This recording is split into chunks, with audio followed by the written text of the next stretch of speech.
Monica Seles. Monica Seles, one of the biggest what-ifs in tennis history. She was a dominant force during her time. She captured a total of 8 Grand Slam titles while still a teenager. Seles was the top-ranked women's player heading into 1993, having won the French Open 3 consecutive times, as well as back-to-back titles at both the US Open and Australian Open. In January 1993, she defeated Steffi Graf in the final of the Australian Open, marking her 3rd win in 4 Grand Slam finals against Graf. She then went on to win the Virginia Slims of Chicago, beating Martina Navratilova in 3 sets. This would be the last title Seles would win before the attack in Hamburg, Germany. On April 30th, 1993, during a quarterfinal match against Magdalena Malieva at the Citizen Cup in Hamburg, a German man named Gunnar Parche, an obsessed fan of Seles, her rival Steffi Graf, ran from the middle of the crowd to the edge of the court during a changeover and stabbed Seles with a boning knife between her shoulder blades. Her physical injuries took several weeks to heal, but she stayed away from competitive tennis for more than 2 years. The incident left Seles with both physical and emotional scars. She struggled with depression and developed an eating disorder. Without the attack, many believe Seles would have continued her winning streak and amassed a significantly higher number of Grand Slam titles. Some speculate that she could have challenged or even surpassed Graf's record of 22 Grand Slam singles titles. Her rivalry with Graf likely would have continued at the highest level, producing more classic matches.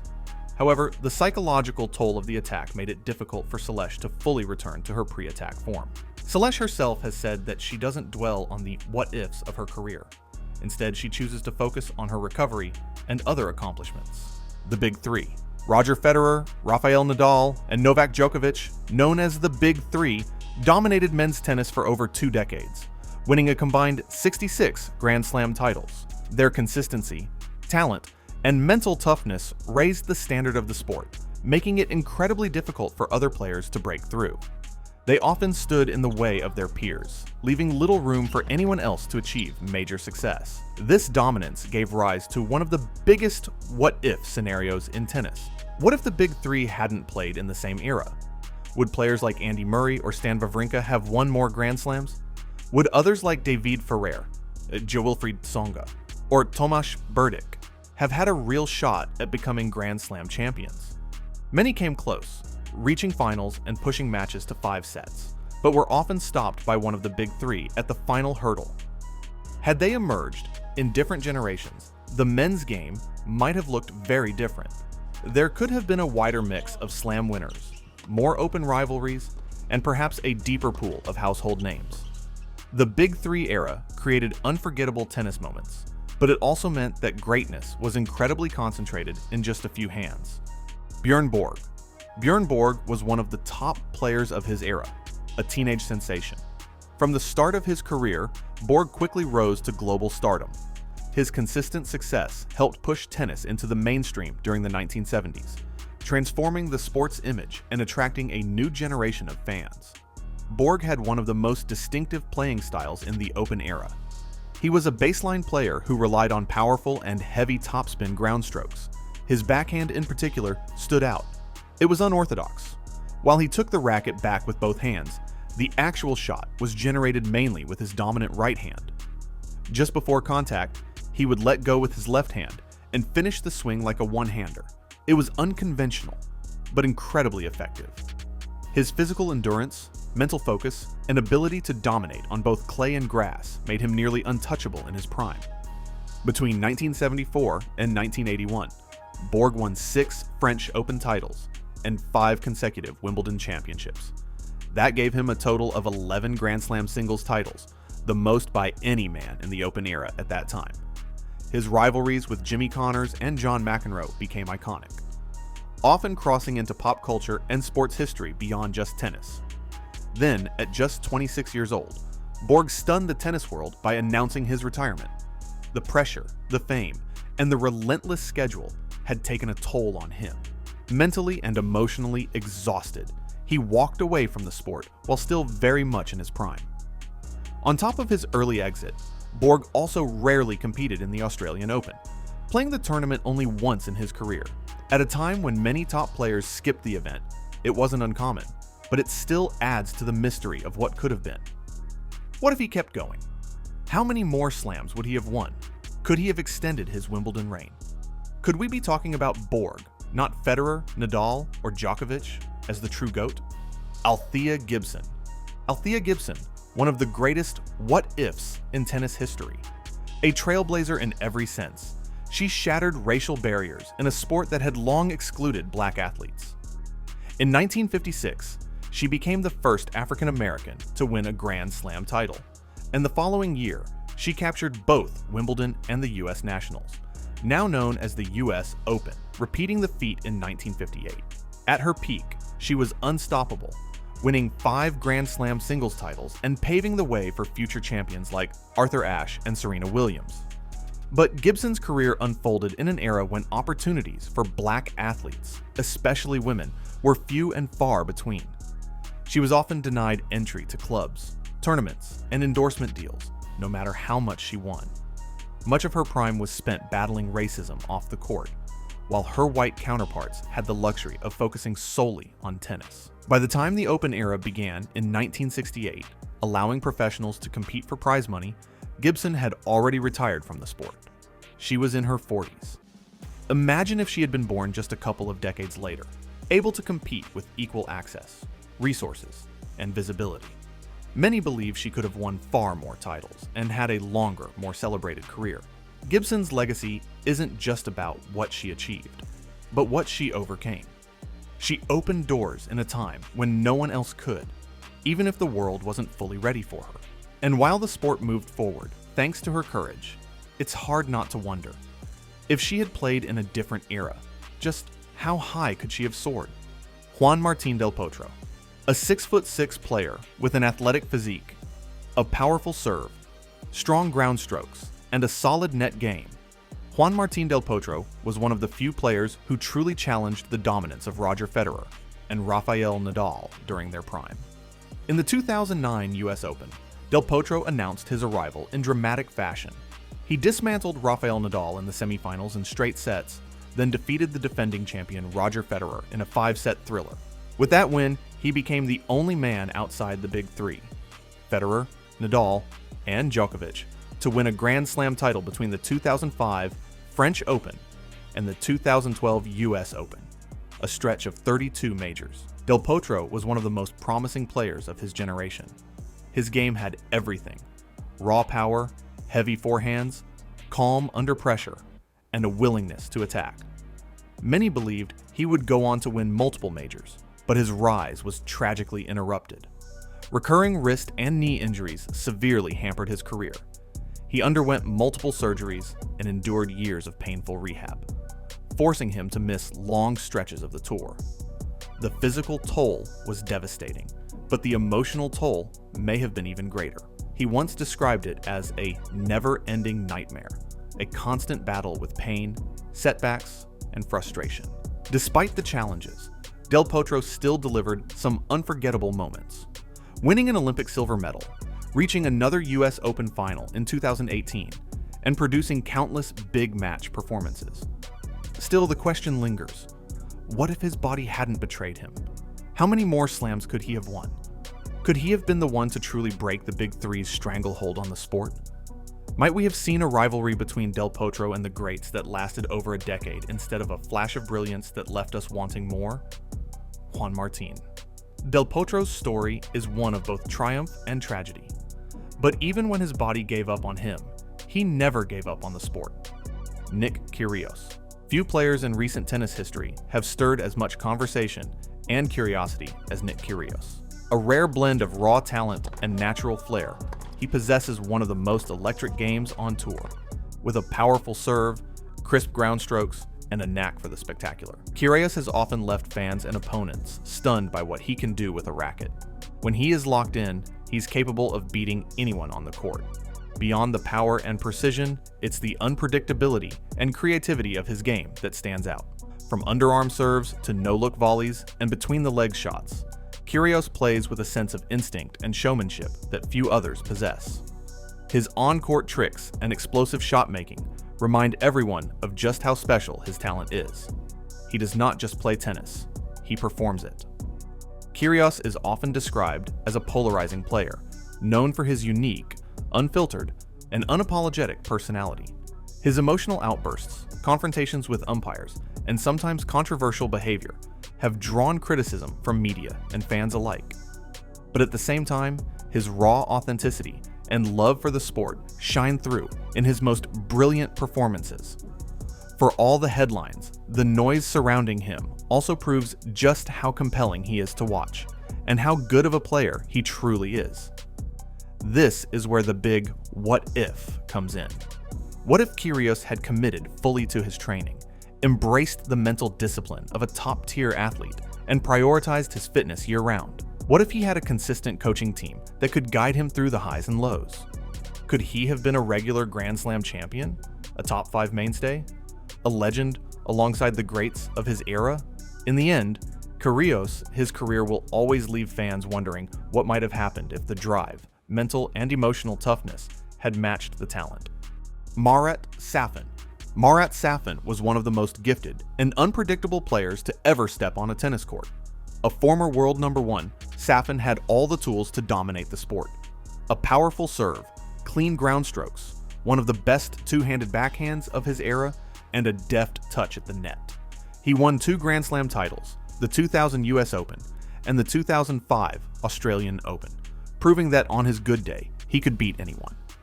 But the question always lingers: what could have happened if his focus, discipline, and temperament matched his talent? Saffin was known as much for his unpredictable behavior as for his brilliance on the court. He could demolish a top player in one round, only to crash out unexpectedly in the next. His emotional outbursts were legendary, including a well-documented history of racket smashing. He reportedly broke over 1,000 rackets during his career. In 1999 alone, he was said to have destroyed more than 40. These outbursts reflected a player often at war with the pressure and chaos of the tour. That volatility made him fascinating to watch, but it also prevented him from consistently sustaining the form required to turn great talent into lasting dominance. Injuries also played a role. In 2003, he missed most of the season due to a wrist injury, which further stalled his momentum. But even when healthy, it was his lack of motivation and drive that seemed to hold him back the most. Had he fully committed to the mental side of the sport, staying focused throughout matches and managing the emotional highs and lows, Saffin could have potentially added more Grand Slams to his name. He had the game to challenge the dominance of top players during his era, and might have carved out an even bigger place for himself in tennis history. Still, some argue that his hot-headedness was part of his charm. That wild, emotional edge made him relatable and unforgettable. A calmer, more disciplined Saffin might have racked up more titles, but would he have been the same captivating figure fans loved? That's the paradox. Novak Djokovic. Before Novak Djokovic became a record-breaking champion, his career was marked by potential that often went unrealized. Despite winning the 2008 Australian Open, Djokovic's early years on tour were plagued by mid-match retirements, breathing issues, and fatigue that raised questions about his physical endurance. He was clearly talented, but something was missing. For a time, Djokovic trailed behind Roger Federer and Rafael Nadal, who had already cemented their dominance in the sport. While Djokovic had the skills to challenge them, he lacked the physical consistency to truly keep pace. That began to change in 2010 when a Davis Cup tie in Croatia led him to Dr. Igor Titojevic, a Serbian nutritionist who diagnosed him with gluten and dairy sensitivities. What followed was a small change with massive impact. Adopting a strict gluten-free diet was no easy shift, but within weeks, Djokovic noticed better sleep, more energy, and a lightness on court he hadn't felt before. The results came fast. In 2011, Djokovic delivered one of the greatest seasons in tennis history, winning 3 of the 4 Grand Slams. From that point on, the gap between him and the other 2 legends began to close. Since making that change, he has captured multiple Grand Slam titles and is now widely considered the most successful male player of all time. But here's the haunting question. What if he never made that change? Would we be talking about Djokovic as a nearly player? The guy who had the tools, but not the engine? would Federer and Nadal have ended with even more slams, completely unchallenged at the top? Could Andy Murray, Daniil Medvedev have captured more majors without Djokovic standing in his way? And on the flip side, what if he had discovered the solution earlier? What if Djokovic had unlocked his peak back in 2007 or 2008 instead of waiting until 2011? Could he have started his run of dominance years earlier? Might he have reached more Grand Slam titles by now? Could we be talking about a level of success so overwhelming it redefined the ceiling of the sport? We'll never truly know. Serena Williams. Serena Williams' career is defined not just by the titles she won, but by the battles she fought both on and off the court. Her dominance in the sport stretched across decades, with a level of physical power and mental toughness rarely seen in tennis. Yet behind her greatness was a long list of health challenges that at times interrupted and perhaps even limited what more she could have achieved. From injuries to life-threatening conditions like a pulmonary embolism, in 2011, Serena faced setbacks that would have ended most careers. Even after serious health scares, she returned not just to compete, but to win. Motherhood presented a new chapter, but also new challenges. After giving birth, Serena faced complications that once again sidelined her. But in true Serena fashion, she came back to reach 4 Grand Slam finals, an extraordinary feat for any player, let alone one navigating the physical and emotional toll of post-pregnancy recovery. These interruptions meant Serena missed significant stretches of tennis throughout her career. Still, she amassed 23 Grand Slam singles titles, 14 in doubles alongside her sister Venus, and Olympic gold medals. She remains one of the most decorated athletes the sport has ever seen. It is hard not to wonder what her numbers might have looked like had she enjoyed uninterrupted health. What if she'd been able to play every slam in her prime, avoided the health scares, faced fewer layoffs, fewer surgeries, fewer moments of near tragedy? Would she have 25 Grand Slam singles titles? 30? Would the GOAT debate already be over? We'll never know the full answer, but maybe that's not the point. Arthur Ashe. Arthur Ashe, one of the most compelling what-ifs in tennis history. A Grand Slam champion, humanitarian, and activist, Ashe was more than just an athlete. He was a voice of reason, dignity, and change during some of the most turbulent times in American history. He made headlines in 1968 as the first black man to win the US Open. He would go on to win 3 Grand Slam titles, including the Australian Open and Wimbledon. But Ashe's influence stretched far beyond the court. He used his platform to advocate for civil rights and push for education and access in underserved communities. Ashe retired from competitive tennis in 1980 due to ongoing heart problems. After stepping away from the sport, he dedicated himself to activism, writing, and public service.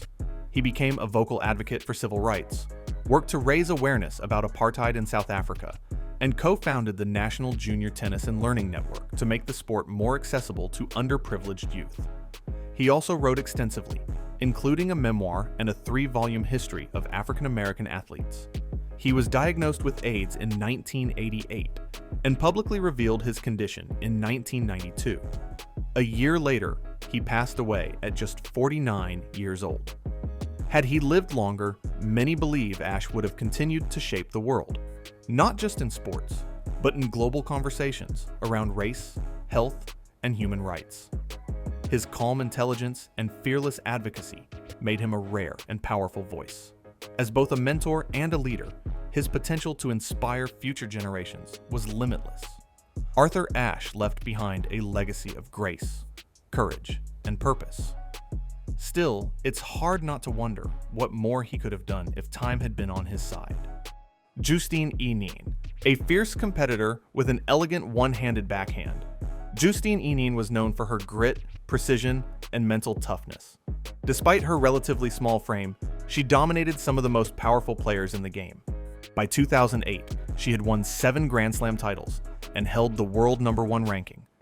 She was at the height of her powers, yet she shocked the tennis world by announcing her retirement just weeks before the French Open. She was only 25 years old, the top-ranked player, and seemingly still in her prime. Henin would return to the tour in 2010, showing flashes of brilliance and reaching the Australian Open final that year. But injuries and time away from the game made it difficult for her to fully recapture her former dominance. She retired again in 2011, this time for good. Had she stayed in the game longer, many believe she could have added several more Grand Slam titles to her name. Her rivalry with players like Serena Williams, Kim Clijsters, and Maria Sharapova might have reached new heights. But for reasons still deeply personal to her, she chose to walk away when most athletes are just hitting their stride. Justine Henin, her legacy is secure, but it's hard not to wonder how much more she could have achieved had she kept going at the peak of her career. So, what do you think? What's the greatest what if in tennis history? Drop your thoughts in the comments, and if you haven't already, don't forget to hit that subscribe button. Thanks for watching, and until next time.